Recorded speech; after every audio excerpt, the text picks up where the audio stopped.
ఏంటి 50% వరకు తగ్గింపా? అవును మరి మన Gayatri Reddy silks weaver sale లో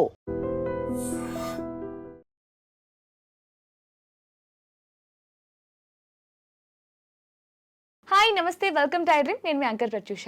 ఈ రోజు మనతో పాటు dentist, motivational speaker and yoga trainer doctor Sneha Vemuri గారు ఉన్నారు. సో ఈ రోజు పర్టికులర్గా మనం రిలేషన్షిప్ గురించి మాట్లాడి మరిన్ని విషయాలు తెలుసుకుందాం. Hi ma'am, how are you? Hello. So చాలా మంది లైఫ్లో, ప్రతి ఒక్కరి లైఫ్లో, అది బిఫోర్ మ్యారేజ్ అయినా, అంటే లవ్లో ఉన్నప్పుడైనా సరే, పెళ్ళైన తర్వాత అయినా సరే, ప్రతి ఒక్కరి లైఫ్లో కొన్ని డిస్టర్బెన్స్ ఉంటాయి వాళ్ళ రిలేషన్షిప్లో. కొంతమంది అడ్జస్ట్ అయ్యి కంటిన్యూ చేస్తూ ఉంటారు, ఇంకొంతమంది నేను ఎందుకు అడ్జస్ట్ అవ్వాలి అసలు అని చెప్పి విడిపోతూ ఉంటారు. పెళ్ళైన వాళ్ళు విడాకులు కూడా తీసుకుంటున్నారు ఈ మధ్యలో, చాలా చూస్తున్నాం. చాలా ఎక్కువైపోయింది. ఎస్. సో అసలు ఏ విషయంలో అడ్జస్ట్ అవ్వాలి, ఎలాంటి విషయాల్లో అడ్జస్ట్ అవ్వకుండా మూవ్ ఆన్ అవ్వాలంటారు? సో ఇది మంచి క్వశ్చన్. ఇప్పుడు చాలా వరకు రిలేషన్షిప్స్ చాలా పాడైపోతున్నాయి. కరెక్ట్. అంటే because of different reasons. So ఇక్కడ ఏంటంటే అసలు అడ్జస్ట్ అవ్వాలా లేదా అంటే అది మీ కంఫర్ట్ బట్టి డిసైడ్ అవుతుంది. ఇప్పుడు చూడండి, లవ్ లేదా అంటే లవ్ ఉంటుంది. ఇప్పుడు అది ఏ రిలేషన్ అయినా దాని మధ్యలో లవ్ ఉంటుంది కాబట్టే ఆ రిలేషన్ అనేది ఫామ్ అవుతుంది. ఓకే, లవర్స్లా ఉన్నా లేకపోతే ఆఫ్టర్ మ్యారేజ్ అయినా, మ్యారేజ్ చేసుకుంటున్న వాళ్ళు కూడా లవ్ అనేది ఫీల్ అవుతున్నారు కాబట్టే అవతల వ్యక్తితో ఆ రిలేషన్షిప్ కంటిన్యూ చేస్తున్నారు. సో మధ్యలో చిన్న చిన్న ప్రాబ్లమ్స్ అనేవి ఉండనే ఉంటాయి.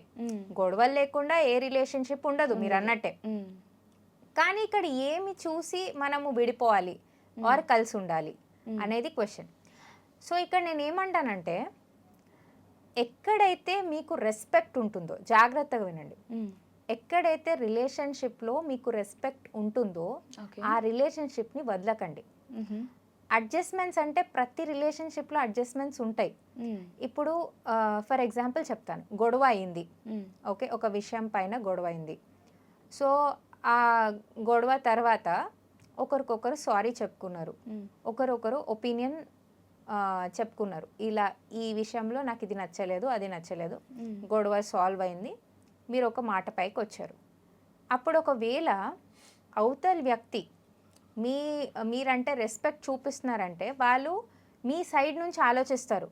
ఓకే, నువ్వు ఇంతే, నువ్వు వేస్ట్, నీకు ఇదే ఎక్కువ, నీ మొహానికి ఇదే ఎక్కువ అన్నట్టు మాట్లాడరు.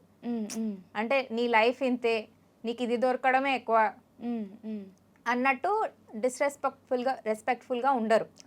Okay, they will respect your feelings and always tell, సరే నీకు ఇది నచ్చలేదు, నేను నెక్స్ట్ టైం నుంచి ఇలా చేయకుండా ఉండడానికి ప్రయత్నిస్తాను, నాకు ఈ విషయం నచ్చలేదు, సో ఇలా మనం అడ్జస్ట్ అవుదాం అని రెసిప్రోకేట్ చేస్తారు. అంటే ఇట్ విల్ బి మ్యూచువల్. అంటే అలా ఉంటుంది. ఒకవేళ if it is a true relationship అంటే ఇద్దరిలో ఆ ఫీలింగ్ ఉంటుంది, ఒకరిని ఒకరు హర్ట్ చేసుకోకూడదు, ఒకరిని ఒకరు రెస్పెక్ట్ చేయాలి అని. సో ఆ రెస్పెక్ట్ ఎప్పుడైతే ఉండదో, మీరు ఎప్పుడైతే ఫీల్ అవుతారో ఆ రెస్పెక్ట్ లేదు ఆ రిలేషన్షిప్లో, అంటే ఇష్టం వచ్చినట్టు తిట్టడం, అంటే ఆర్ మీ చాయిసెస్కి రెస్పెక్ట్ ఇవ్వకుండా మీకు నచ్చని పనులు చేపించడం మీతో, మీకు నచ్చదని తెలిసినా కూడా నువ్వు ఇలానే ఉండాలి, నీ బతికింతే అని ఎప్పుడైతే వస్తుందో అప్పుడు అది టాక్సిక్ అయినట్టు. అండ్ అక్కడ నుంచి మీరు బయటికి రావాలి. అప్పుడు మీరు కంపల్సరీ ఆ అబ్యూస్ని తీసుకోకూడదు.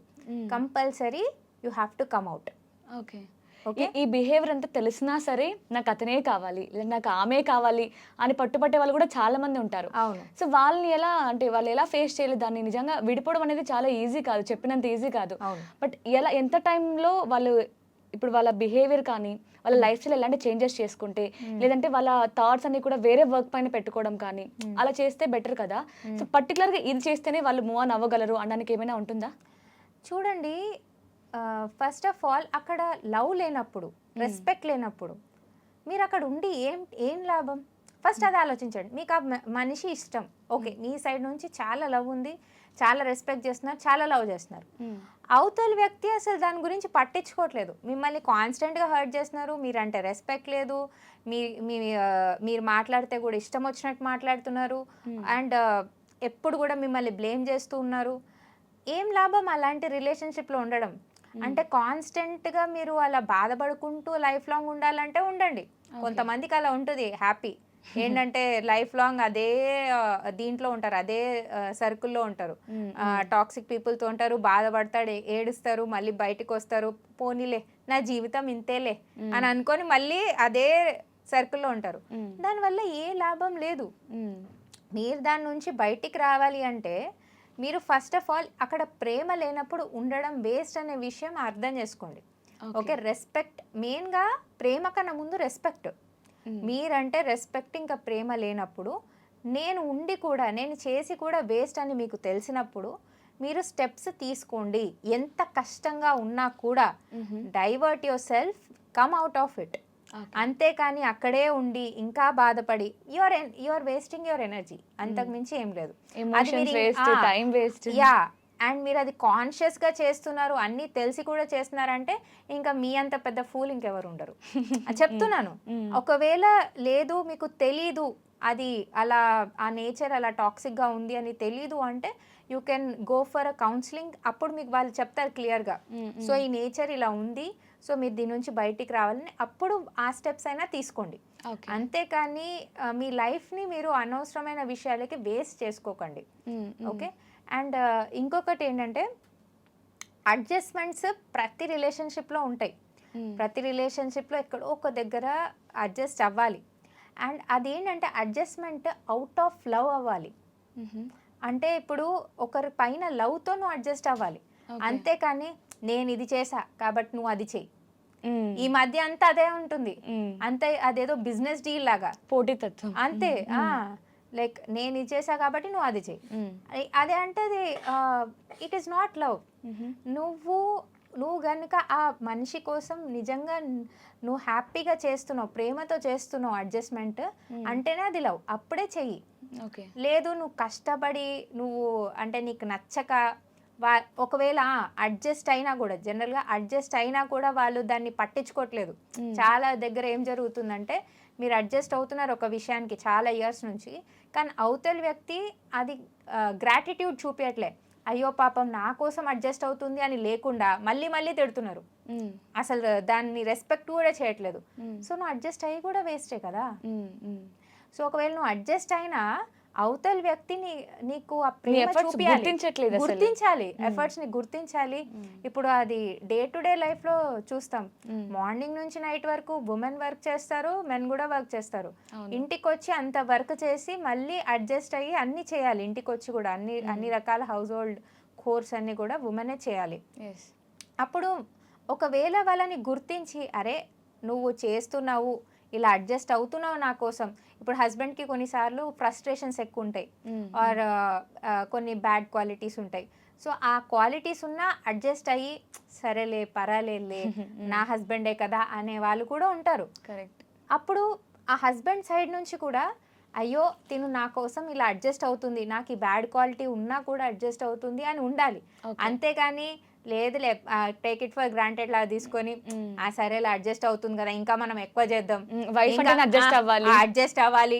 అదే చెప్తున్నా కదా, నీ లైఫ్ ఇంతే, నువ్వు దీనికే పనికొస్తావు, రెస్పెక్ట్ లేకుండా నీ ఇష్టం వచ్చినట్టు అన్నమాట వాళ్ళతో బిహేవ్ చేస్తే అలాంటి రిలేషన్షిప్ అబ్యూజివ్ రిలేషన్షిప్.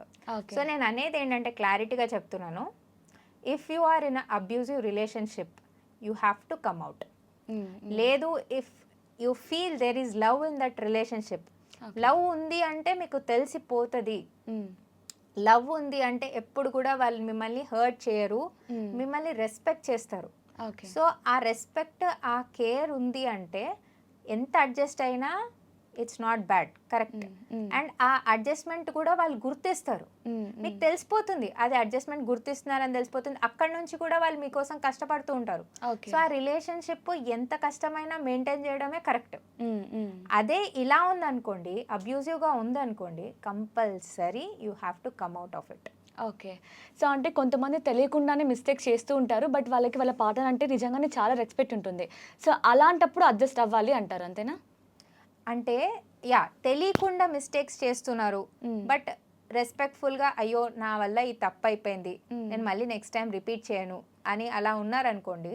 సో దాన్ని నిజంగా చెప్పాలంటే మీ సైడ్ నుంచి కూడా సరే క్షమించేసేయండి ఆర్ ఫర్గివ్ చేయండి. ఓకే. మళ్ళీ మళ్ళీ రిపీట్ చేస్తున్నారు అనుకోండి అదే మిస్టేక్, సారీ చెప్తున్నారు, రెస్పెక్ట్ఫుల్గా ఉంటున్నారు, బట్ అదే మిస్టేక్ చేస్తున్నారు అనుకోండి, ఇట్ ఈస్ వేస్ట్ కదా. అవునవును. అంటే ఒక్కొక్కసారి మనం ఇచ్చే ఎఫర్ట్స్, మనం ఇచ్చే ప్రేమ వల్ల కూడా వాళ్ళు చేంజ్ అవుతారేమో కదా. కొన్నిసార్లు అవుతారు, కొన్నిసార్లు కాకపోవచ్చు. అంటే మీ ప్రేమని కూడా టేక్ ఇట్ ఫర్ గ్రాంటెడ్ తీసుకుని ఇది ఇంతేలే, కొంచెం ఏదో మాటలు చెప్తే ప్రేమగా బిహేవ్ చేస్తే మళ్ళీ లైట్ తీసుకుంటుంది అని మళ్ళీ అదే మిస్టేక్స్ చేస్తూ ఉంటారు. సో అప్పుడు ఏంటంటే మీరు పాపం అంటే సరేలే ప్రేమగా బిహేవ్ చేస్తున్నాడని అక్కడ ఉంటారు, కానీ ఏంటంటే దాని తర్వాత మళ్ళీ అదే అదే అదే మిస్టేక్ రిపీట్ అవుతుంటే మీరు కూడా భరించలేరు కదా. ఓకే. ఏదో ఒక టైంలో మీకు కూడా ఫ్రస్ట్రేషన్ వస్తుంది. సో అందుకనే ఎప్పుడు కూడా నేను చెప్తున్నాను కదా, ఒకవేళ ఏదైనా మిస్టేక్ జరిగినా వాళ్ళు రెస్పెక్ట్ఫుల్గా దాన్ని ఒప్పుకొని వాళ్ళు సారీ చెప్పినప్పుడు మళ్ళీ చేయరు, మీ పైన ప్రేమ ఉంటే, నిజంగా ఉంటే. జస్ట్ ఓన్లీ యాక్టింగ్ అంటే అప్పటి వరకు సారీ చెప్తారు, ప్రేమగా ఉంటారు, మళ్ళీ వాళ్ళు చేసేది వాళ్ళు చేస్తారు. ఓ, దీని కూడా అంటే రిలేషన్షిప్లో ఒక చిన్న చిన్న ప్రాబ్లమ్స్ వల్లే ఈగో హర్ట్ అయిపోయి ఎంత దూరమో వెళ్ళిపోతుంది అనమాట. ఒక చిన్న ఇన్సిడెంటే పెద్ద పెద్ద డెసిషన్స్కి కారణం అవుతుంది. సో అలాంటప్పుడు మీరు అన్నట్లు నిజంగా స్టార్టింగ్లో ఏమైనా డిస్టర్బెన్స్ అవుతూ ఉంటే మన రిలేషన్షిప్లో ఒక కౌన్సిల్, ఫ్యామిలీ కోచ్ని కానీ కన్సల్ట్ అవ్వడం బెటర్ అంటారు. అంటే వాళ్ళు ఒక క్లారిటీ ఇస్తారు. అసలు మీ చాలా మందికి యాక్చువల్లీ ఇప్పుడు ఏంటంటే క్లారిటీ లేదు అసలు వాళ్ళ రిలేషన్షిప్ లో ఏం నడుస్తుంది, అసలు ఏ స్టేజ్ లో ఉన్నారు, అసలు ఏంటి ప్రాబ్లం అని తెలియకుండా కొట్లాడేసుకుంటున్నారు. సో మీకు ఒక క్లారిటీ వస్తుంది, అసలు ఆ రూట్ కాజ్ ఏంటో తెలుసుకుంటారు. సో ఆ రూట్ కాజ్ నుంచి మీరు ఎప్పుడైతే మీ రిలేషన్షిప్ లో వర్క్ చేస్తారో అప్పుడు ఏమవుతుందంటే మెల్లమెల్లగా చేంజెస్ వస్తాయి. ఓకేనా. చాలా వరకు చూసి చూడనట్టు చాలా ప్రాబ్లమ్స్ డిస్కస్ చేయక అవి లోపల ఉండిపోతాయి. ఆ ఉండిపోయి ఆ పైన పైన గొడవల్లో అది తెలియదు, అంటే అసలు ఎందుకు కొట్లాడుతున్నారో కూడా తెలియదు, ఊరికనే కొట్లాడుతుంటారు, కానీ యాక్చువల్లీ రీజన్ వేరే ఉంటుంది. ఆ రూట్ కాజ్కి వెళ్ళి మీరు రీజన్ అది వెతికి మీరు అది సాల్వ్ చేయగలిగితేనే మీ రిలేషన్షిప్ నిల్చుంటుంది. లేదంటే ఎప్పుడు కూడా అదేదో నటిస్తున్నట్టు ఆర్ వాళ్ళ కోసం ఏదో చేస్తున్నారు అన్నట్టు మీరు జస్ట్ యాక్టింగ్ చేస్తుంటారు, కానీ యాక్చువల్లీ రియల్ లవ్ అనేది ఉండదు. Okay. So nice. And real love ఉన్న దగ్గర యాక్టింగ్ ఉండదు. ఓకే. సో చాలా చక్కగా ఎక్స్ప్లెయిన్ చేశారు. Thank you so much. Thank you. And for more videos, Please subscribe to iDream. Please subscribe to iDream. Please subscribe iDream. And please subscribe to iDream. For more videos, subscribe to iDream. please like, share and subscribe to the channel. Congratulations, iDream. Subscribe to iDream. Subscribe to iDream. So subscribe to iDream Media. iDream ki iDream team andarki huge congratulations. Please subscribe iDream Media. Please subscribe to iDream. Subscribe iDream. Please subscribe to iDream. iDream అంటే నా కళల channel subscribe చేసుకున్న నోరు తిరుగుతలేదు, మీరైతే గంట గుర్తు కొట్టండి. For more such videos, please subscribe to iDream. Subscribe to iDream. Please subscribe to iDream. Please subscribe iDream Media. Please do subscribe to iDream. Please subscribe to iDream Media. For best entertainment and information, please subscribe iDream. And don't forget to subscribe to iDream.